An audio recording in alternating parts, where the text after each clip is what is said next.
T minus 40 seconds.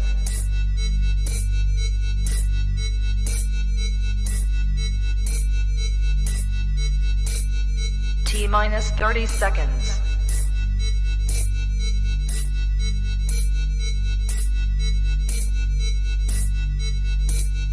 T minus 20 seconds.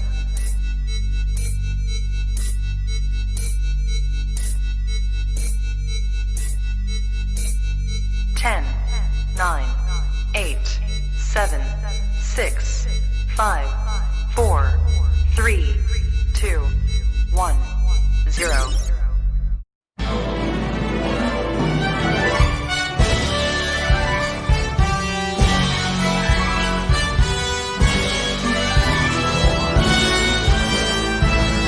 On tonight's show, musical theatre legend Rhea Jones.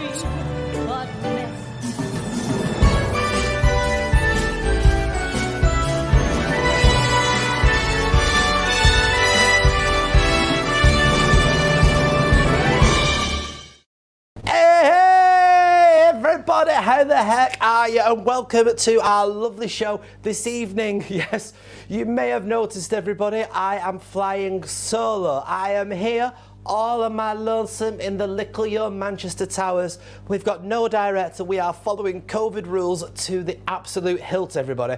We are literally rocking and rolling all on our own. However, the good news is we have got a brand new co-host that's joining the team. It was meant to be his first show here today, everybody, in studio. And, well, obviously we're following rules and he couldn't make it. But everybody, this is Brandon McCaffrey, everybody. Hello, Brandon. How are you? Hey, yeah, you alright? How you doing? This is very exciting. Now, you were supposed to be in studio with us, isn't that right? I am, and I'm quite upset. I was looking forward to it as well. I was like, great, get out of my house in 5 minutes. That didn't happen. No, well, I know. It's what I can only describe as a shit show. But nevertheless, we are here and we are live. We are live over on your Manchester's Facebook page. We're live on Belinda Scandal, that's me, Facebook page, everybody. And we are also live over on the legendary site known as Canal Street Online. If you've never seen this show before, this is me doing everything. So if you see me like that, I'm not having a moment. I'm just trying to sort things. If you've never seen us before, everybody, my name is Belinda Scandal, and this is, of course, Brandon McCaffrey, and we are bringing you 45 minutes of non-stop entertainment, everybody. It's all going on. Look, everybody, I can go, hello, hello, hello. There we go. We'll I can go, hello, hello, and hello, and yours a bit fancier. I think the cleverest thing that you've managed to do today, Brandon, and I've not seen it before, is team your headphones with your tie. Well, what can I say? He's gay. You can't be messed up. Miss an opportunity like that, why would you? So you've obviously seen a little bit of your Manchester then. What do you know about our gorgeous programme? Well, I know it's the Manchester version of the Muppets, from what I've seen. There's a host of different characters, and it's just all round mental sometimes, to be honest. It is all round mental, it really, really is. And one addition to the team that's made it mental, I don't know who I'm clicking on here, there's either one or the other. I want to bring in the two white-haired people of the show. First of all, hello, William! Hello! Can you hear us okay? Yeah, is this thing switched on? Yes, it's on, William, so. It really is on. It's... It's totally... Get your face back, you daft goat. Just two steps back, 2 steps back. What? Just a little bit further back. 2 steps back? Further. Yeah. Let me know when you get to... I'll tell you when to stop moving. It's when you're in... That's lovely. Now, you're almost there, aren't you? Maybe move for a little bit right. Yeah, he's gone all together now. Look at this. Ah, he's there. Right, William, right. how's your week been, William? Well, it's been all right. I've just been milking the wife. I was doing that earlier. I was doing that as well. I can imagine. Where is he? There he is. He's up there. Brandon. Yeah. Brandon, do you like goat's milk? I love I a can bit get of you some goat's milk. goat's milk. Dirt cheap, As I long can get as it. it's dripping. I like it straight from the source. Yeah, it's a #1 refreshment. I love Number it. one. I love the milk. Oh, it's dead nice. I like the way it goes down my throat. Really? Cannibalism. Oh dear me, I tell you. So we are joined tonight, everybody, by, where am I at? Who have I got on? We are joined tonight by the very gorgeous Miss Rhea Jones, everybody. She is coming in a second. Let's have a quick word with our Titters. How are you, Titters? What have you been up to this week? Well, for me, it's just a We don't know, normal don't week, really. Okay. What's happened for me is that lockdown doesn't make any difference because I'm still in my shop, and with it being food shop, I've just got to keep my customers coming in and keeping the distance and only more free in the shop and all that. So it's not changed that much for me, except like everybody else, I'm billing all mates and I just have to stop in on my own at night, you know what I mean? Oh. Titters. Yeah. Titters. Uh-huh. Do you need a nice supply of goat's milk for your shop? Do you do a nice little cheese? I'm partial to a little bit of goat's cheese, you know. I could get the cheese done. I just got to churn it hard. That's it. Right, yeah, a nice bit of feta, be lovely. Yeah. I could do a bit of ice cream for you too. Right. You're getting a lot here. Well, work for me. Really? I mean, this Right, is just I'll the get. Oh, you get milky. We have got an absolutely marvellous show lined up for you, and Titters is going to be coming back in a little while's time, everybody. We have got a legend coming on in just a few minutes' time, a legend of musical theatre, everybody. She's called Rhea Jones. However, we have been inundated with a good few messages already today, so if you do want to get in contact with us, all you need to do is follow these links.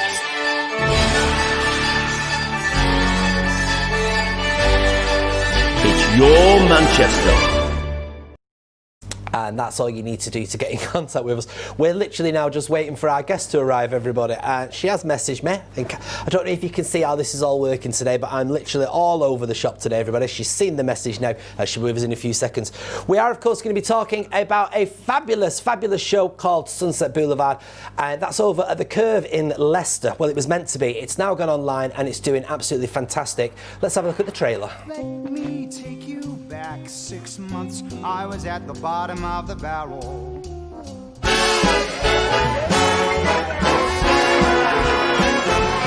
Sunset Boulevard, frenzied boulevard, swamped with every kind of false emotion. And this time will be bigger and brighter than we knew it. So watch me fly. We all know I can do it.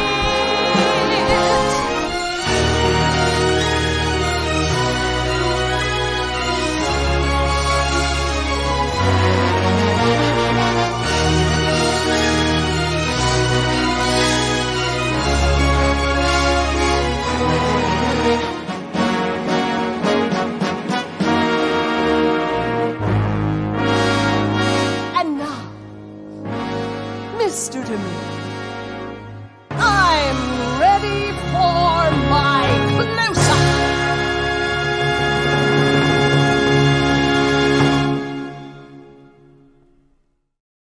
Oh, yes, indeed. Well, there we are. She is backstage somewhere. She's backstage somewhere, everybody. Is that what it's all about? I tell you, I just don't know where she is at the moment. I really, really don't.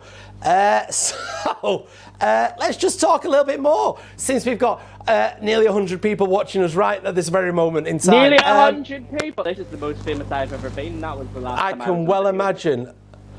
I have no idea where she is. I'll be taking autographs after the show for anyone feeling that they want me to send it to them. Anything else will cost extra for me to send. Well, I can well imagine, Flower. I can really imagine. I do not know where she is. She says she's with us, but I can't see her.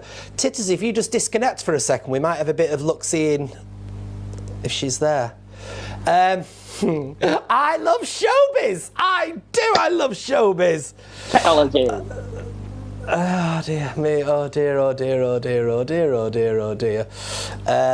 She's waiting for the host to let her in. So I think what we'll do is we'll go to a VT. We'll go to a VT. Now, what have you been watching this week, Brandon? Anything or nothing? I've been rewatching Waterloo Road. You've been watching what? Waterloo Road. She's there. Wait, everybody! I'm in. With one look, it's Miss Rhea Jones. I've Rhea been there for 15 minutes and I'm like, what the? Anyway, I'm here.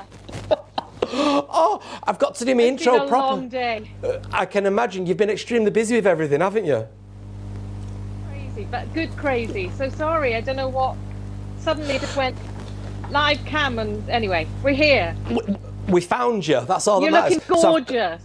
well, not as gorgeous as you. I love that shade of green on you. That's You gorgeous. like that? It's nice, isn't it? Thank you. It's very beautiful. Let's Right. do this the order that I was going to do it at. So this is the legend, everybody, that is Miss Rhea Jones. She's been working on music. I'm doing all this tonight, by the way, on my own, Rhea. I am fully working in the I studio and Now presenting. I'm not hearing. Do you want me to keep my earphones in because Yes, it's almost please. worse with them in? Okay, you're crackling in them. I don't know why. I'm crackling. Yeah, is it's like everybody- you break.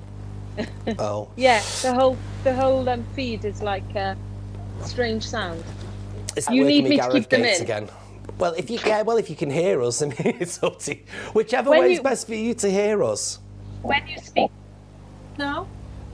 I can hear you. Can you hear us still? Yeah. That's much Oh, better with the mic, actually. Do it that way then. Do All it that right. way. Do you know, technology, Rhea? What was it? About 15 years ago, I used to turn up at a gig with a tape player, and I that know. was my.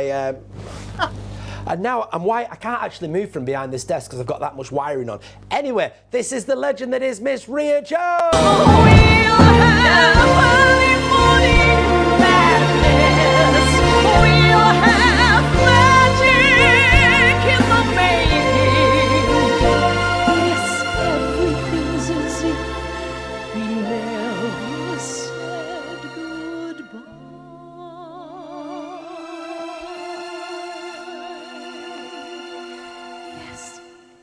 Everything's as if we never said goodbye.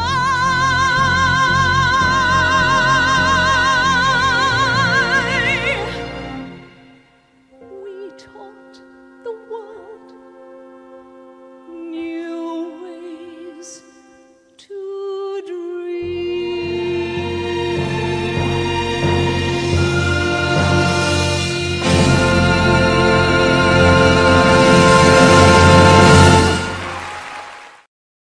Oh, legend. Absolutely fantastic. Now, Rhea, I've got to ask you, where did it all begin for you? What got you into musical theatre? Well, funnily enough, when I was 3, my parents Took me to a tap dance class when I was 3 years old, and a pair of tap shoes. In fact, I've got the tap shoes up there, little box frame. And they thought both my parents were sort of involved in the business. My dad was 25 years, and my mum trained at the Royal College of Music in London. I know. And so there was always music in our house. So I sort of hobby wanted to actually be a Welsh teacher, and then I got paid for singing.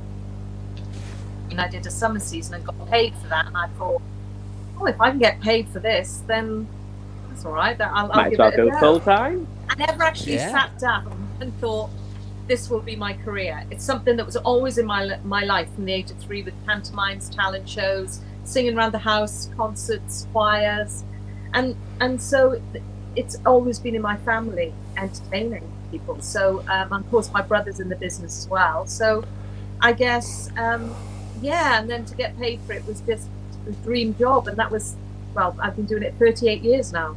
Yeah. 38 years, but you have Amazing. had, I mean, the list is endless. It's the only time when I interview you that I have to print out 2, 3 pieces of paper just so I don't miss any of your CV. I mean, you have played the greats. You've played Ava Peron. You've been in musical after musical. You've been in Joseph. You've done it all. I mean, is there a dream role that you'd want to play? Because my mum said to me the other day, because my mum's with me at the moment, because I'm her support bubble, and she said to me, "How many musicals have you done?" And I thought, do you know what? I've never actually counted them, and I just sat. She was watching TV, and I was going, "Oh yeah." And at the what I've written is 32. 32 musicals.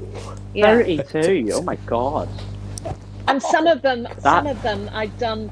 Some of them I've done 3 times. I did Cats 3 times. I did Les Mis 3 times. Quite a few I've done times. Sunset twice. So so some of them. Joseph I did 3 times, different productions. So some of them I've repeated.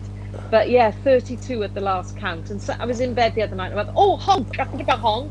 I did. Oh, Honk. I've done Honk. That went down I in the played list. the cat in Honk. Have you? Yeah, I was the cat in Really? my final year. That's a great role. Oh, you know what? That's a great song, isn't it? He has a fantastic Oh, I song in the loved show. it. Play With My Food was fantastic as a song. We were running around. We set up like the whole, because it was more like a studio space that we did it in, and everything was sort of like set up as a massive barnyard. So you came in, it was all quite immersive, and there was just boxes of things that I just run around, grab wow. chef's hat and aprons and rolling pins and knives, and all doing it. Fabulous. Oh, it was class. Loved it. But you say about repeating roles. You wonderful. actually created Norma Desmond, Yes. really, didn't you? Norma Desmond was yours to create. I did, and funny enough, I know. I've just been on a Zoom chat Q&A with Andrew Lloyd Webber and Don Black and Christopher Hampton. As you Hold do. on. As you do. Let me just pick up that name. There we go. Hey! Yeah. Mic drop. But no, so it was lovely. I was quite nervous actually because, and it was actually interesting to me as well, and Danny and Adam and Molly, because they were telling stories of how when they first wrote the musical and how they had lunch with Billy Wilder out in LA, and when they first were discussing doing it. So it was really fascinating. Some of those stories I hadn't heard, but we then chatting about when I did Sidminton, and it was 91. I was 24, and I said to Andrew and Don, I said, do you know what? I found when I was looking through my boxes this year, old boxes, as we're all doing this year, sorting out our stuff, there was a letter that Andrew had written on the old-fashioned typewriting font, thanking me for bringing Norma Desmond to life in the musical version of Sunset Boulevard. Love Andrew. So that was something I will always treasure. So I'm going to get that framed because it's in a box with lots of other memorabilia. And I thought, how poignant at the moment to find that and to have it dated, and Sidminton, and Andrew himself signed it, and thank me for bringing her to life. So yeah. What Did is he remember? What? Special. Did he up and he remembered it? Yeah, Don't know yeah, if he thought absolutely. he did. And funny enough, when I did the Coliseum, he was in New York when I went on as Norma, and he sent me the loveliest message that I will keep forever on my phone, which basically said how delighted he was that the original Norma Desmond is now playing her at the English National Opera in her own 26 years later. So it's a lovely sort of journey, isn't it? And I said to him tonight, I said, it's like she's always been there. And I said, it's like a dream that I don't want to end. So I told him he's going to have to change the lyrics to when Joe says, nothing's wrong with being 50, unless you're acting 20. I said, you're going to have to change it now to nothing's wrong with being 70, unless you're acting 20. And then I suddenly thought, oh my God, Glenn's 70 odd, so that's maybe to 80 then, or 90. As long as I can still sing the role, I'll play her, because she is, Absolutely. as you know, one of the most stunning characters of a musical. So glamorous, tragic, eccentric, flamboyant. There's so many layers to her. For an actress to play her is a dream. So yeah. What's the phone call like with Andrew Lloyd Webber? How does one address him first of all, and how does the conversation go? Well, of course, when I first met Andrew, I think he was in the Sir then. He was just Andrew, and I was in Evita. I was 19 when I did Evita, and he came up to work on the production because Hal Prince was there directing it as well in Manchester at the Opera House. And it was the first time. Yay! My second home. It was the first time that I love Manchester. Oh my God, I love it. And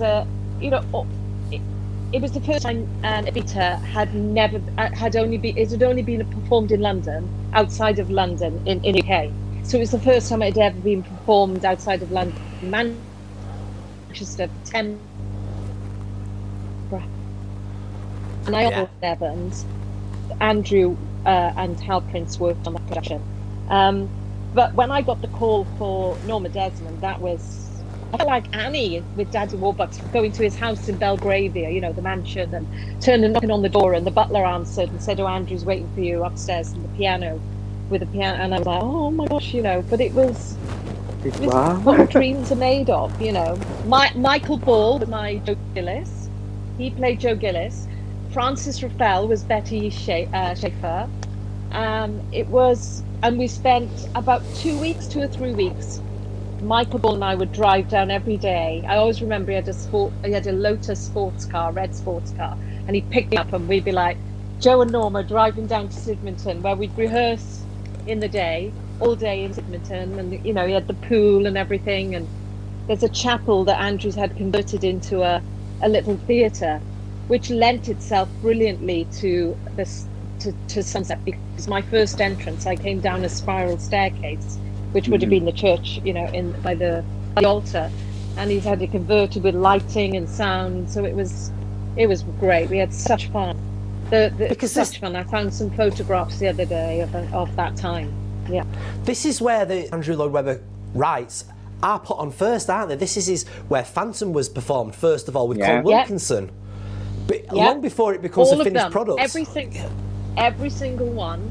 He invites friends, agents, producers down for the weekend, and they have a lovely time, and then he shows him his latest work, and then they discuss it and chat about it. And we did Act 1 of Sunset, and then other songs from Act 2. And then quite a few years later, I was invited back to Sydmonton, because that year he was celebrating all his shows, and he invited everyone who'd originally sung them at the workshop back, and there was and I was still in my late 20s, 30s, and there was my face up with Patty and Glenn and all the women Betty, all the women that had played her, and mine was first, and that was huge for me. To look up there and go, I'm up with the that was lovely. I'm up with them. Yeah. Special. Wow. So this the little girl who wants to be a Welsh cheetah. I know. You've done all right for yourself, Ria. You've done all right for yourself. So this production of Sunset Boulevard that was meant to be at the Curve, we did a podcast a few weeks ago. We were talking about how excited you were to be going back, doing the role in front of these audiences again. Hopefully you were at the Curve in Leicester. What you've managed to do though is bring out I don't want to call it a filmed version of the show, because it's so much more. Perhaps explain the differences between the show as we perceive it if we were a ticket buyer to go into a theatre, to how we would see it online for the next 3 days. Okay, well, first of all, it's I think it's advertised as a concert, but actually it's a lot more than just a concert. It's not just coming on, standing in a mic in a nice frock singing, and it's also not a full version of the show with sets. But what we do have is full costume, plenty of turbans for me, because of course we didn't have wig assistants. We didn't have our wigs, so we had to do our own hair. So I was lucky in that I managed to get away with a lot of the show with different turbans. But for the last scene, I want to make her real. And in the actual show, I got to wear 2 wigs, a glamorous wig, and towards the end of the show it was really broken down and aging. And I wanted to sort of try and get that, but I had my own hair to work with. But luckily, because of lockdown, I'd grown my hair just for a change. So I was able to use my own hair at the end of the show. But of course, that was all done myself, because normally we'd have big assistants, I had 3 dresses on me every time I would come off to do a quick change. So you know what quick changes are like, and they have to be choreographed. So because we didn't really stop for a lot of changes are going back, we stopped a few times during the recording, but we never went back and re-record. Everything's one take that you see from one performance. Wow. Because you see the camera people in it and everything, don't you?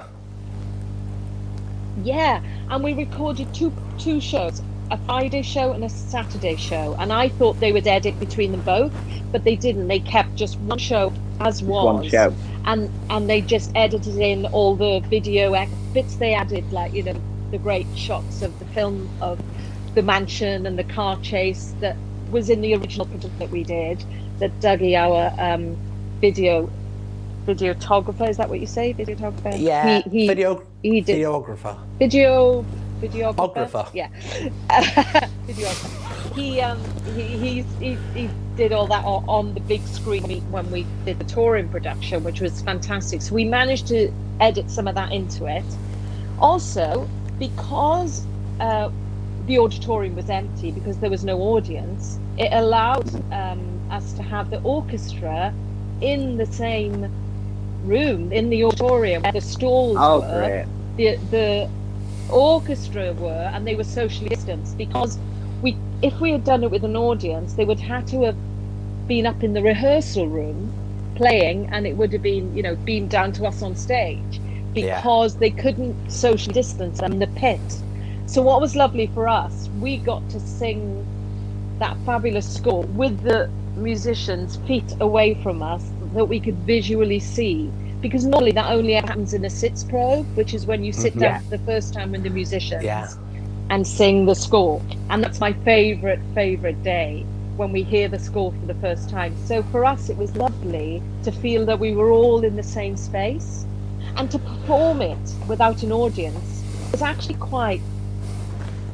it was great. It was lovely because of the fact that she is in isolation anyway in her mansion. The fact that she's used to the silent movies, you know, and just playing to a camera anyway, it just lent itself that here she was in a theatre, empty theatre, playing to her audience out there in the dark who weren't actually there, but they were through the camera lens, which is how we filmed it, which I thought was great. And another, you know, Andrew loved it. He said tonight, he said he was delighted with how it was. And we were too, because really it was so organic. You know, we were trying things out in rehearsals, and Nikolai, our director, had never done anything like it, never directed a film. And as you say, it's not really a film. Of course it's not. It's a filmed version of a socially distanced performance of the show. You're the first one to sort of do it. Using the theatre as the set. Yeah. I was going to say, I think the whole space as the set. I think it's got its own genre now, because you've done something like that. It would have been so easy to put the set on stage, leave you two three with it, and the chorus, of course, just run with it, do what you need to do what you normally do. But I mean, you're everywhere. Joe Gillis's apartment is up in the gantries. Yeah, that's right. And it was great because, and also, what was great having the cameras so close to us was that you would never normally see that detail in a theatre from even the first row. You have to really look hard to see the scenes at the end when I've lost it, and I cry every night on tour, you know, because it's such a great piece. And by the time you get to that last scene in the show, you're so tired and emotionally drained. It just all comes out. It's just natural. It happened every show. I never had to try. It just happened, you know. And I think when you go through tough times in your life, you bring that helps, you know, you remember that, and it helps you get to that place. And that journey she has in the short 2.5 hours of the show, I think the audience are with her. By the end, you know, she just loses it. And I think what's lovely on camera is that it caught that, whereas in the theatre, not many people wouldn't have seen that. If you're in the back close. row, you can't see that complete thing happening, that breakdown at the end. You wouldn't get that, you know. Yeah, exactly. And it was also interesting coming to it from a makeup point of view, because you'll appreciate this. You can put so much makeup on your face. You look on camera and it looks as if sometimes you haven't got anything on. I never wear it. So I'm au naturel tonight. But it was interesting because in the dress rehearsal, I put makeup on. I said, "Can I check it on the camera?" And I checked it, and it looked as if I didn't have anything on. And I thought that's strange because I'm really late. I've got big lashes on, that worked in theatre, and yet on camera they're not. So I put even more on. But even still watching it now, I thought it could have been even more flamboyant. But you know, Yeah. off stage, you think that's way too much. But we didn't have makeup artists. We didn't have anyone. We didn't have that luxury. We had to do it all ourselves. So it's a learning curve, and it was a challenge. But I think we met it, and I'm so proud of it. And the reaction from the people on social media has blown my mind. It really has. Everyone's been so lovely and generous. People in the business, Joe Public, they've really supported us. And I think that's important at this time, that we do support each other, and we do, you know, lift us all up. There's too many people knocking us down. We need to lift each other up. Oh, We really absolutely. do. I mean, because you guys are sort of the first ones to do this, do you think this is sort of, at the moment, considering the way the world is, this is kind of the future of theatre as we're going? Because you're the first one to do a socially distanced version. Other people have released recordings they've done of the shows, they put it up on YouTube. I know that obviously Jamie had their cinema version. They released it again to be like, here's something. Do you think at the moment this is probably the way forward for people? I really do. I think so. And Cross Media, I have to mention them. They're fantastic. The company that filmed it all, that are based in Leicester. They were wonderful. And they were so enthusiastic and got the piece. And, you know, it was just the guy that was doing the Steadicam was incredible. Jordan, he was just amazing. You know, he was running backwards with the camera, you know, while Danny was walking towards him, down steps, over leads, up, you know, while keeping the. I mean, it was fascinating for us to watch that side of it, and I think it really will set precedent for other shows. And I think it was really forward thinking of the Curve to think so quickly, and within two weeks, organise that in 2 weeks with 10 days to put it all on. That's all up there, get us all tested. That was nerve-wracking, because I thought, what if I get up there and I'm tested positive? But we were tested. Could you imagine? God. You know, so we were all tested. It was nerve-wracking. We were all tested at the beginning, and then we were tested just when we left on the last day, because I was going to pick my mum up, and the last thing I wanted to do was take anything back to my mum. So I was tested as I left the theatre in my car to Swansea. And so it was, and as Nikolai said, with the way things are at the moment, we could have been shut down at any moment. So we were thinking, will we make it to the end of the week? Will we get to record it? And I'm so glad we did. And now we've got that as a sort of template, I guess, for other productions maybe in the future, because as we know, the way things are going, it's going to be many months before theatre gets anywhere back to normal, really is. if ever. When I mean if ever, we will, but I mean it's going to be different. Yeah, no, there's 3 days left for people to. There's 3 days left for people to watch this, isn't there? How do people get tickets for it? Is the ticket still available for it? I think there are. They are limited to a certain amount per performance, just like you would at a theatre. It's not one stream you can buy, you can watch it again in it. You buy a stream for that particular time show is on. I think it's on 3 times a day, because of course it's all over the world. So people in Australia have seen it, Singapore, and it's about 10:30, 11. It changes sometimes. 2:30 in the afternoon, 3 o'clock, 7:30, 8 o'clock in the evening. And you go to the Curve online, so curve.co.uk, and you can get all your tickets for the stream there. And then they send you a link the day before or on the day. You click onto, and half an hour before the production starts, there's chats and interviews and talks, just to check as well the stream is working, and then the show starts, and there's a 10-minute interval. So you can get up and make a cup of tea or pour a glass of wine. For a sake. I went for a sake. There you go. Ria, we were supposed to be joined today, and like I said to you, we were meant to have a surprise for you, and that was your compadre in the show. That was Adam Pearce was joining us. We had it all organised and everything, and sadly he's had to get his son to bed, I believe, so because his wife's not home from work yet. So, but that's what we were arranging for, because we wanted to find out more about it and everything. Oh, do you know, it was quite a long interview that we did, Q&A, that went over the time it should have done. So maybe, you know, he was probably caught up in all that as well. Being a dad, We'll get him back. we will get him back because I am certain of Yes. one thing. This can never, ever be the end of the Adam Pearce, Rhea Jones and Danny Mac version of Sunset Boulevard. It's amazing. Rhea, thank you so much for your time today. It's been an absolute pleasure speaking to you, as always. And the lovely Molly Lynch. And Molly Lynch. Molly and Lynch the lovely as well. Molly Lynch. Yes, Hey, and the rest of the team. Yeah, just we hope amazing. it's not the end. We said that tonight. This doesn't feel the end yet. No, there's no way it can be. Rhea Jones, thank you so much for your time. Thank you. Mwah, lots of Mwah. Rhea Jones there, everybody! Oh my goodness me! How was that for you as your first interview? That was good. I mean, I don't usually get as big a celebrities on my show. As much as I've had Anthony Costa from Blue, and most people go, "Is he the other one?"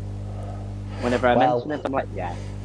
Stick around, Flower. It only gets better and bigger here on Your Manchester. One thing that we have been sent this week, though, is a wonderful... Oh, yeah, there we go. One thing that we have been sent this week is a trailer for a brand new programme with Russell T Davies. To tell us more about it and to catch up on what's going on The Box, it's our Hayley.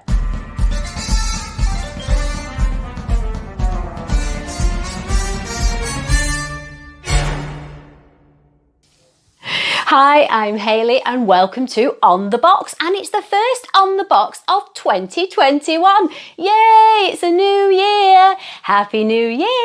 I hope you all had a wonderful, well, as best as you could, holiday period and you're ready to start 2021. And let's hope that this year is better for everybody. Fingers crossed. And we actually managed to kick this COVID virus far, far, far away and beyond, and we can actually see each other in person again, because that would be absolutely lovely.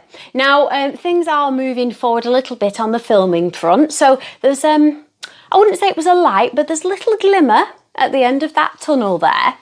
And as well as watching festive films and things like that, obviously I caught up on Corrie, and obviously I kept in touch with Corrie, but seeing Jeff get his comeuppance, how did you feel about that? Who cheered? Yay! I did watch a few festive films, obviously. I spent most of Boxing Day under a duvet, in fact. Christmas Day I went to see my parents for the first time in months and months and months, and actually gave them their presents from a distance, and with a mask on, of course, which was wonderful. But Boxing Day I spent under the duvet watching festive films and festive TV. Alongside that, I've actually binge watched more or less, Tiny Little Things on Netflix. Now that is one fabulous series. It follows an elite dance school, ballet school in America, and it's about the rise and fall of young adults who live really far away from home. They're between 11 to 16 years old, and it focuses more on the 16-year-old side of things, each standing on the verge of greatness or ruin. And there's lots of other twists and turns as well. And there's some quite evil people, evil characters involved in that one. I definitely recommend that. I know that online, some people have only given it 3 out of 5 stars. Personally, for me, I was absolutely gripped, and I definitely give it 5. Also, what else I've been watching? Oh, Bridgerton. I've got 1 episode left to watch of that. That is outstanding. It's set in the competitive world of London high society during the season, when debutantes are presented at court, and it premiered originally on Netflix on December the 25th, but I've just gone into that and I've actually just got 1 episode left to watch, and that is brilliant. Excellent casting, excellent acting, excellent cinematography and direction. Yeah, definitely recommend that one. If you like Dancing on Ice, that will also return this year as well, of course. The cast hasn't been confirmed yet, but Conversations with Friends is set to be as big a hit as Normal People. Remember Normal People? Well, that was absolutely amazing. Now, this one is also set in Dublin, and it tells the story of 2 female college students who befriended a sophisticated older couple, basically. But it's set to be another massive hit. Where do you see yourself in 5 years' time? I'll be stinking rich. I want to learn everything. I just want to be happy. Now, the trailer for the long-anticipated Russell T Davies drama As Sin, originally called Boys, came out last month, of course. It will premiere on Channel 4, but a date has yet to be announced. Have you seen this? There are Now that drama will cover the entire decade and will follow protagonists, friendships and love lives as they deal with the AIDS crisis. Went into hospital, ambulance. Shame on you! You loved your son. What's wrong with that?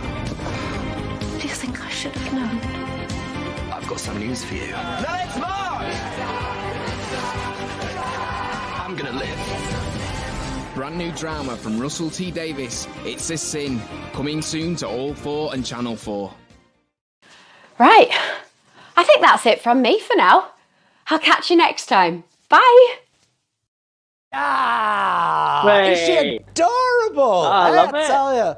It's all going on, and I must just say on the note about the new programme from Russell T Davies, It's a Sin, we might have a special guest coming our way in the next few weeks, and I say no more than that, everybody, just dropping that T there, everybody, so that might be happening for you. Now, we are inundated with guests today, and one lady that we were dying to speak to is our next guest. Now, her name is Carol Ann Bruce, and talking about surviving, everybody, this lady has survived some and then a whole load more. Let's welcome Carol Ann Bruce. Hello, Carol Ann, how are you? Hi, good evening, Belinda. I'm well, thank you.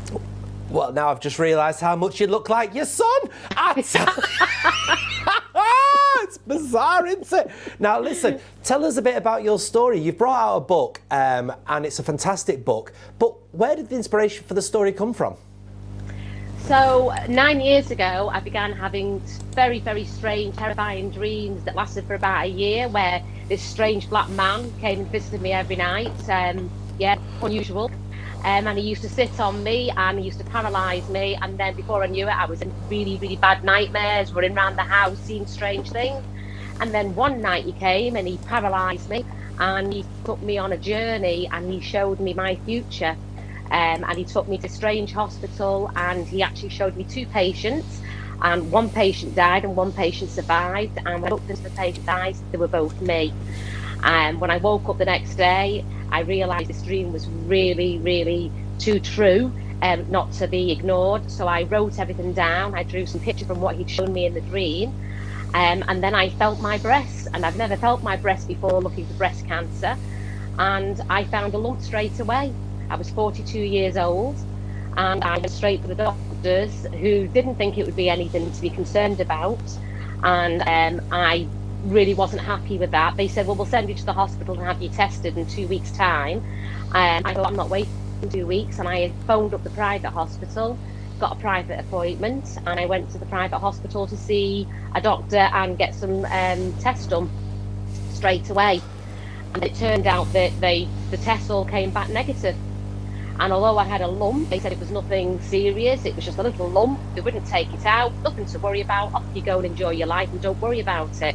And I kept saying to them, I've had this dream, I don't believe there's nothing wrong, you've got to scan me, you've got to do more tests on me, because this dream was too real.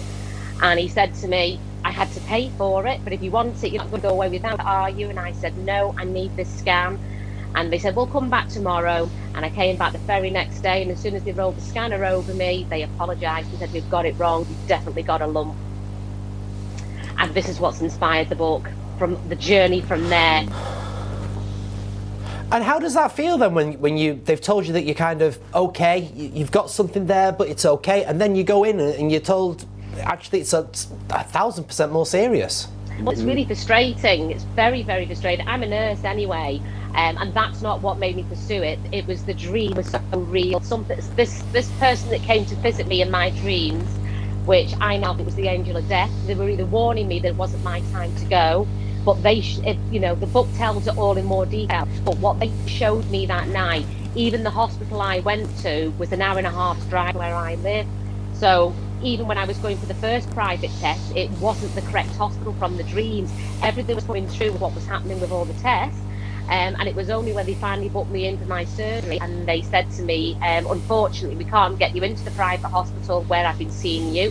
You need to come to my private hospital. And it was in Crewe, an hour and a half's drive away from me. And it was only the morning when I drove up to that hospital, the first time I went into that hospital, I knew that was the hospital from my dreams. I knew around and nobody could believe me. So it's been frustrating even since then. But I told them what was wrong. In my dream, I could have died, and I kept saying to them, you've got to watch my precious. And actually, when they did the surgery on me, my blood pressures dropped, and I was in surgery for a lot longer. I couldn't recover well. So everything, from every single detail from the dream, came true. And this is what's inspired the book, isn't it? We should say that the book is called The Dream That Saved My Life. Now, after listening to you there, this is literally almost a diary, would you say, of your feelings and what was going on with you? Yeah, so we kept, literally, for a whole year I was keeping a diary anyway of the dreams, because these dreams were so bizarre and they were so real, and I didn't know when I was awake and when I was asleep, because I was waking up but I was still in my dreams, and it was very, very strange. So I kept a journal throughout that year, that it actually said I had the cancer for about 6 to 12 months, which was the same time that I've been having the dreams, and it was the right shoulder that the demon used to come and sit on, and that's where I had the breast cancer. I even woke up one night with a big scratch right across my back, and that back has been where they've done the surgery, where they've taken out my muscle from my back, in the exact same place where I had the big scratch. So yeah, I kept this journal, and even when I was too unwell, when I got to the days where I couldn't even walk, I had my family around me, and they were doing the journal for me. They kept a note of everything that was going on, and it's been really tough. It took me 9 years to be able to look at that journal, because some of the stuff that's in that it's you know, I've got to the stage of the lowest part of your life where you just want to die. It's been absolutely horrific.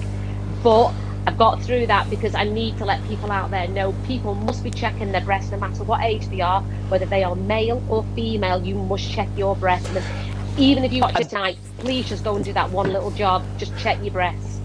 Because this is the thing, isn't it? Breast cancer doesn't just apply to females, and I think a lot of males forget that there is there for them as well, isn't it? Yeah, absolutely. Yes, it doesn't matter what age you are or what sex you are.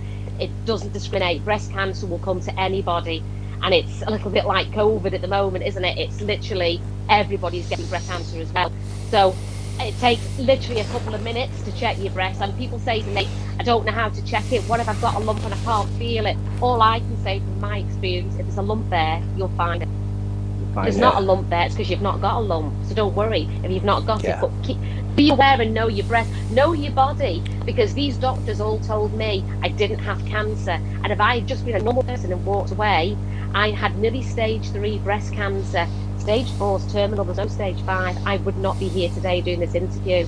So people need to know their bodies, and don't be afraid of doctors. They're just people that are trained, that, you know, if they get it wrong, and the book will show you, there's 2 beautiful inspirational women in that book that both died because the doctors got it wrong, saying that their secondary breast cancer was only scar tissue, and it wasn't. And these ladies aren't here, and they were even younger than me, 32.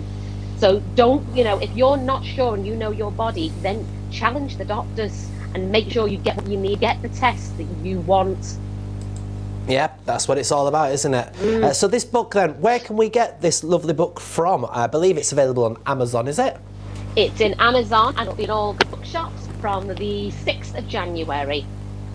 And it's going to be a fantastic read. I can tell everybody that straight away. Also with this book, Belinda, it's not just about cancer. So if you pick this book up and take it on holiday, this book actually starts with the dream. It starts about all the, I've had spiritual experiences since I was a child, and it goes through all that, and it's very funny. So it's not just a book about cancer, because I knew that people wouldn't go to a shop and go, oh, there's a book about cancer, let's buy it. So it's not about that. Absolutely. It's actually about my experiences from growing up, and why I had this spiritual experience in the first place, what happened to me when I was younger, and then about the physics, and then about the chemotherapy and everything that goes with it.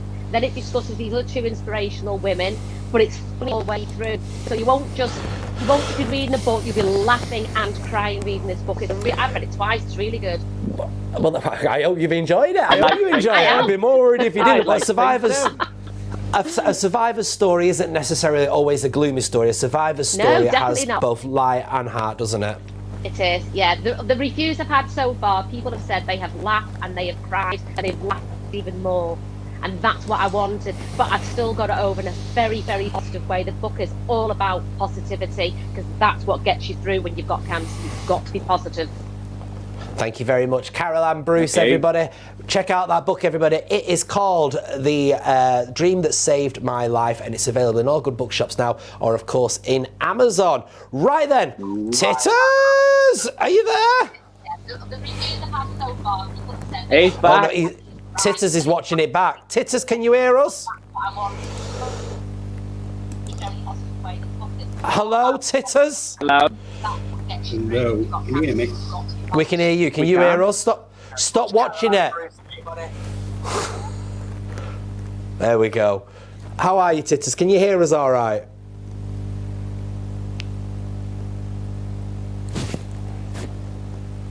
Can't hear you. You can't hear us. Okay, all right then. What we'll do then is, I don't know what to do tonight. I really don't. Titters is just not picking up on us at all, but nevertheless, doesn't matter. I'll probably have a little drink at that point. Should we have a little drink, everybody? We're going to zoom through this now. A little drink with episode 175, everybody, today from Your Manchester. Let's have a little word and a little drink with Booze and Bites and our lovely Charlie Houston-Side.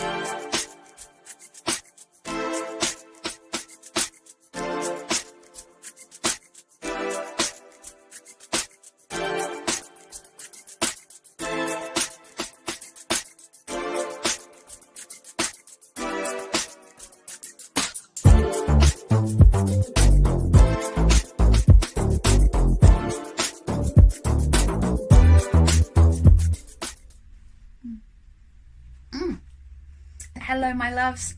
Happy New Year. Charlie Houston-Sykes here with New Year's Booze and Bites. So this week we are talking no and low. For those of you who are very much doing the dry January or trying to cut back a little bit after the festive excesses. For those of you who aren't, can I suggest that you join in with Trianuary? It's a really good way of supporting brands, and particularly given that you might not want to abstain given yesterday's news. It's a really good way to spend some money, support independence, and actually try new things. Use the hashtag, follow the hashtag, get on it. It's really great. Back to no and low. I have some fantastic recommendations covering all sorts of different kinds of non-booze. Get a look down your supermarket. There are some real bargains to be had, but these are very specific and they've been recommended to me or I've tried them myself. So let's start with beer. Really good recommendations for the Big Drop Brewing Company, Nirvana Brewery, and the Small Beer Brew Co. Highly recommended, really delicious, lots of varieties of styles. Now, as with anything that's non-alcoholic, even down to the gins and rums, they're still produced in exactly the same way, just without booze. So it's still the same processes. They go through the same temperature checks, the same quality checks at the end. There's just no alcohol involved. On to gin, speaking of, I can highly recommend Luxlow. I can highly recommend Nona June, which I have tried myself, and you can tell it's not gin. The flavour's slightly different, but you still get that juniper hit. It's still a decent G&T at the end of the day. And moving over to rum. Yes, you can now get rums. We can't really call them rum because they're not using alcohol, but they are effectively, again, created exactly the same profile. Now, I don't know if you know Made in Chelsea, Spencer Matthews is a partner in a company called the Clean Liquor Company. They created both the gin, which I tried last year and I interviewed Spencer about it, really, really good. But they also have rum, great with ginger ale, wedge of lime, sorted. I've also been made aware of Lyre, who have a non-alcoholic spiced cane spirit. So if you're a spiced rum drinker, this is the one for you. Again, ginger ale, slice of lime, everybody's happy. There's loads for you to try out there, genuinely. I hope you find something that you like, and if not, I'll be on the hashtag Trianuary trying some new stuff. Meantime, I'll see you next time. You see, she brings the best. We'll have a little drink. I'm on water. I could be doing with a drink. I'm gassing now. I'm not drinking at all, me. I tell you, it's manic. We are going to try Titters one more time. I really hope this works. Titters, can you hear us? Can you hear me now? Yes, I can hear you. Can you hear us? I can't hear you, but can you hear me? We can hear you. Talk to us. You can hear me? Brilliant. Yes. Right, well, folks, yeah. Right, well, basically, Belinda asked me to have a look at what to do during Tier 4. So I started off that the Lightopia January sale was on, where you could get 25% off until the 10th of January at Heaton Park.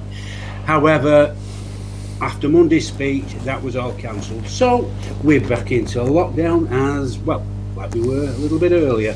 So it's basically, what can we do and can stay positive in during lockdown?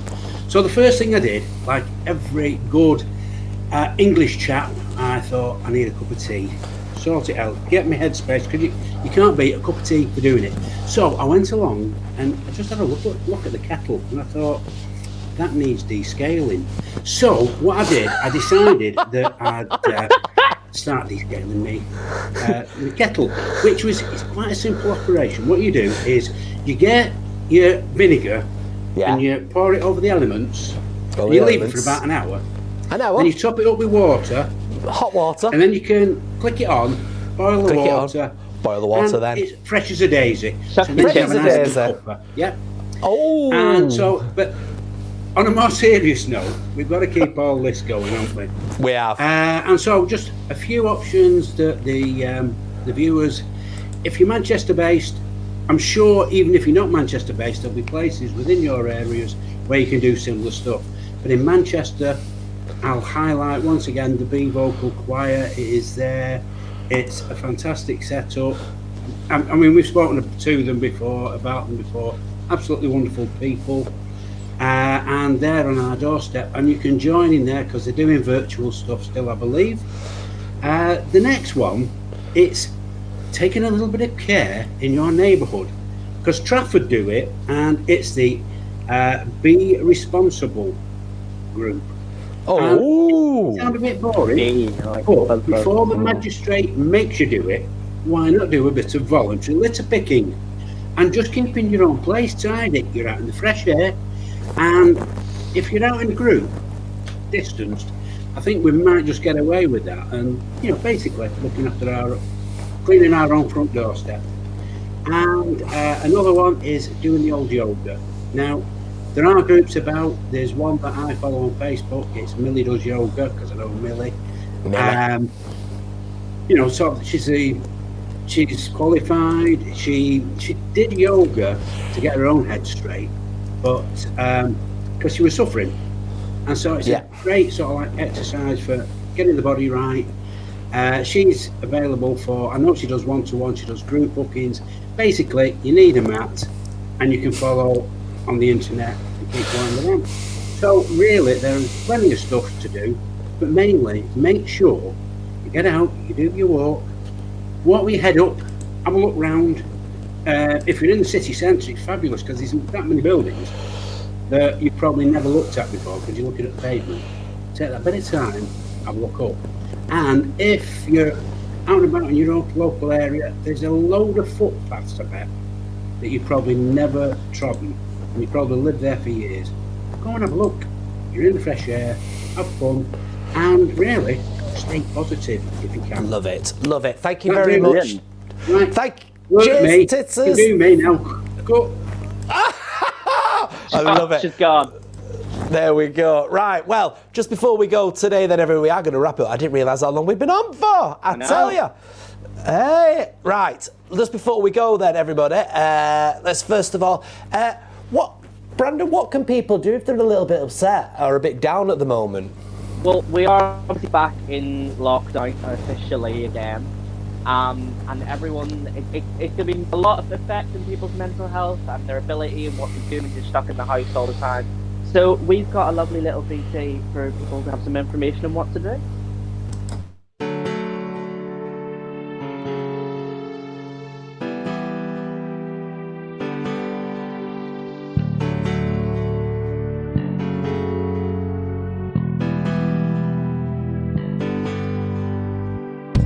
So don't suffer in silence. Call the Samaritans on 116 123. Mind on 0300 123 3393. Calm on 0800 58 58 58. Or Sane on 0300 304 7000. So yes, people, do not let yourself get down. There is so much help out there for you. And of course, you can get in contact with us and stay us. We're going to keep you going throughout our entire lockdown here. We'll keep them busy, won't we, Brandon? We will. I can find us some stuff to do. It might not all be legal, but we'll find something. Oh my goodness me. Oh my goodness me. Mind you, I suppose we've got to think about the weather as well, haven't we? And hopefully the weather will be all right this week. Let's quickly check in. Have you seen how fast I'm rushing through this now? Let's quickly check in with our Paul Rudd and see what the weather is.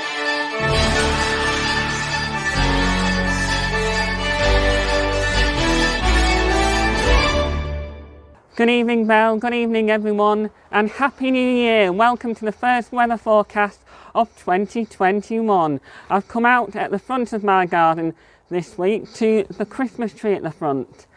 Just getting the last bit of the festivities. Happy New Year. Hope you've all had a great Christmas. Let's hope it's a good one. Be good, stay safe.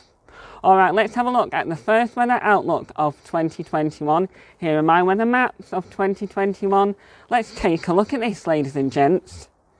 Alright, Thursday is looking cloudy with the temperatures around 2. Friday is looking sunny and cloudy with the temperatures of 2 as well. And this is where it's all going to change, ladies and gentlemen.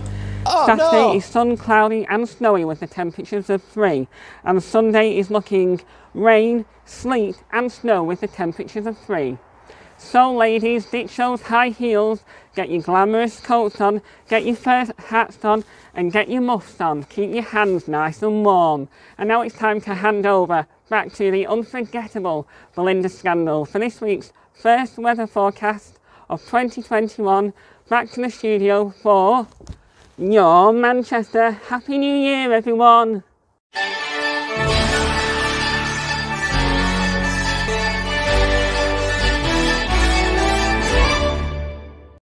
Oh, bless him, Well, he you never heard the disappoints me. man.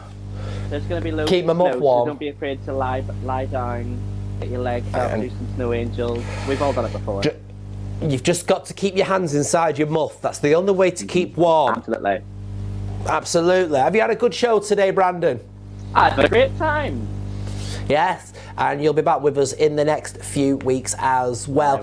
So we have a little ritual here that we do, Brandon, at the end of each show. And I don't know if you're aware of how we normally sign off with the little, what our Paul just did there, and we say, "Your Manchester." So since it's your first show tonight, what we'll do is we'll let you do that. Are you ready? So sign us off. You've got 30 seconds. Tell everybody how fabulous it's all been, and then finish us off, because apparently you like doing that.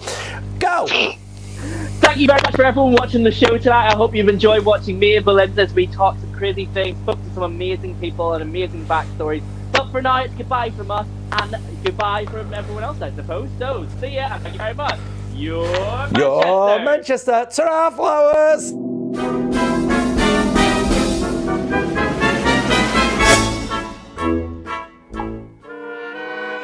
Give on the old razzle-dazzle, razzle-dazzle on. You can like the life you're living. You can live the life you like. You can even marry Harry, but mess around with Mike. And that's good, isn't it? Red, isn't it? Great, isn't it? Swell, isn't it? Fun, isn't it? But nothing says in 50 years or so, it's gonna change, you know. But oh, it's heaven nowadays. Yes. Oh, I'm no one's wife, but oh, I love my life and oh,